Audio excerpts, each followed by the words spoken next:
No coração do vasto Império Persa, na cidade de Suzã, vivia um homem chamado Neemias. Ele não era um rei ou um general, mas o copeiro do rei Artaxerxes, uma posição de imensa confiança e proximidade com o poder. Apesar de viver no luxo do palácio, seu coração pertencia a Jerusalém, a terra de seus ancestrais. A sua vida mudou quando seu irmão Hanani chegou com notícias devastadoras. Os muros de Jerusalém, a cidade santa, continuavam em ruínas e seus portões consumidos pelo fogo.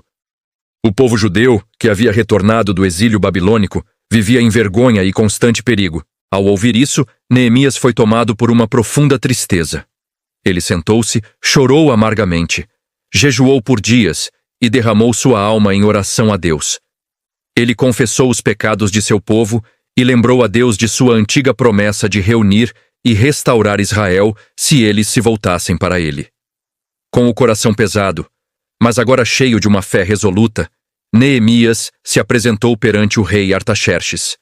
O rei, um homem perspicaz, notou imediatamente a tristeza incomum em seu servo e perguntou o motivo. Fazendo uma oração silenciosa e rápida em seu coração, Neemias encontrou coragem. Ele revelou seu profundo desejo de voltar a Jerusalém para liderar a reconstrução dos muros de sua cidade natal. O rei Artaxerxes, talvez tocado pela sinceridade e lealdade de Neemias, ou talvez movido pela mão invisível de Deus, não apenas concedeu sua permissão, mas foi além. Ele forneceu cartas de salvo-conduto para a jornada e até mesmo recursos para a madeira necessária para os portões. Neemias então embarcou na longa viagem para Jerusalém. Chegando lá, sob o manto da escuridão, ele fez uma inspeção secreta. Montado em seu animal, ele percorreu as ruínas, avaliando pessoalmente a magnitude da tarefa que tinha pela frente. A desolação era imensa, mas a sua determinação era ainda maior. Depois de avaliar a situação, Neemias reuniu os sacerdotes, os nobres e os oficiais de Jerusalém. Com paixão em sua voz, ele lhes disse: "Vejam a situação terrível em que estamos. Jerusalém está em ruínas e seus portões foram destruídos pelo fogo.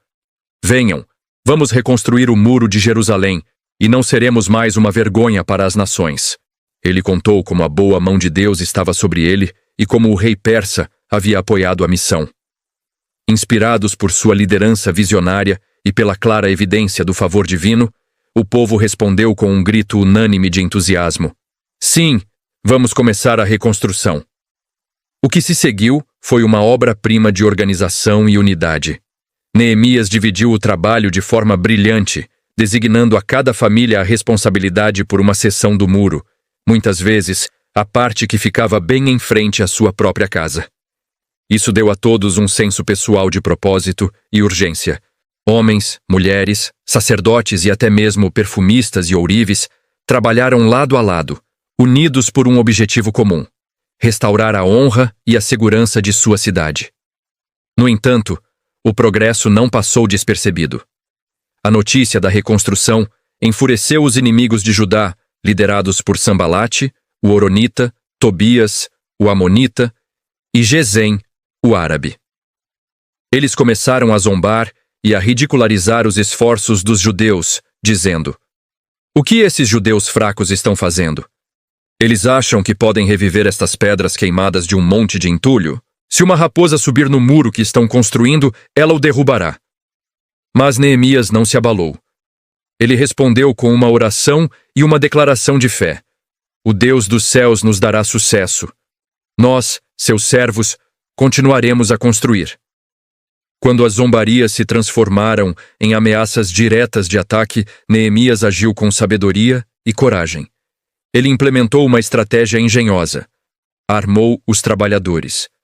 Metade dos homens continuava a obra de construção, enquanto a outra metade ficava de guarda, armada com lanças, escudos, arcos e couraças.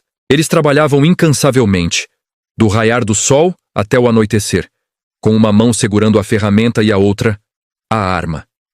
Essa imagem poderosa se tornou um símbolo de sua incrível determinação e de sua confiança em Deus em meio à adversidade. Enquanto enfrentava ameaças externas, um problema interno grave surgiu, ameaçando minar toda a obra. Os judeus mais pobres começaram a clamar contra seus irmãos mais ricos. Na luta pela sobrevivência durante a reconstrução, muitos tiveram que hipotecar seus campos e vinhedos, e até vender seus filhos como escravos para conseguir comida e pagar os altos impostos. Estavam sendo explorados por seu próprio povo. Ao ouvir isso, Neemias ficou furioso. A injustiça social dentro da comunidade da aliança era inaceitável. Ele convocou uma grande assembleia e confrontou publicamente os nobres e oficiais. Ele os repreendeu severamente, dizendo: "Vocês estão cobrando juros de seus próprios irmãos." Ele os lembrou de que estavam agindo contra a lei de Deus e os ordenou que devolvessem imediatamente as terras, os vinhedos e as casas, e que perdoassem todas as dívidas. Com o temor de Deus pesando sobre eles e sob a forte liderança de Neemias, os ricos concordaram. Eles fizeram um juramento de restaurar o que haviam tomado, e a unidade foi restabelecida entre o povo. Apesar da unidade restaurada, os inimigos não desistiram. Sanbalate e Tobias mudaram de tática, tentando atrair Neemias para uma armadilha com o pretexto de uma reunião, com a intenção de assassiná-lo. 4 vezes eles enviaram a mesma mensagem, e 4 vezes Neemias respondeu: "Estou fazendo um grande trabalho e não posso descer. Por que a obra deveria parar enquanto eu a deixo para ir até vocês?" Eles até mesmo contrataram um falso profeta para tentar amedrontá-lo e fazê-lo se esconder no templo, o que seria um pecado para um leigo. Mas Neemias discerniu a trama e se recusou a ceder ao medo. A obra continuou sem parar. E então, em um feito extraordinário de fé, trabalho árduo e organização impecável, o muro de Jerusalém foi concluído. A tarefa que parecia impossível foi realizada em apenas 52 dias.